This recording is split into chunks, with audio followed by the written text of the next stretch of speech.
हम बात करें तारक। अच्छा मेन बन ये है पकौड़ियों की बड़ी आलीशान, बड़ी मशहूर। क्या बात है जी। ये हैं शक्करपारे और बड़े लजीज और देसी घी में।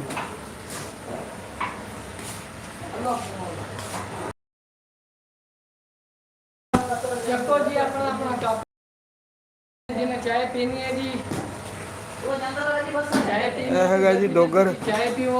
ਡੋਗਰ ਉਮਰ। ਇਹਨੇ ਸਾਡੇ ਵਾਸਤੇ ਚਾਹ ਬਣਾਈ ਹੈ ਜੀ, ਬੜੀ ਜ਼ਿਆਦਾ ਸਵਾਦ। ਤੇ ਕੀ ਬਾਤ ਹੈ ਜੀ ਇਹਦੀ। सर ये छापर भी खड़े हैं। ਇੱਥੇ ਇੱਕ ਛਾਪਰ ਖੜਾ ਦਾਣਾ ਡੋਗਰ। ये अस्सलाम वालेकुम भाई आप गोली आज फिर निकल ये गई देखो गाइस ये पकौड़ियाँ निकल आई हैं। आइए भाई फिर हाँ जी मिल गाइस, आप डबल टाइप करें, स्क्रीन पर डबल क्लिक करें। अच्छा भाईजान लाइव चल रहा है sir live live for like करो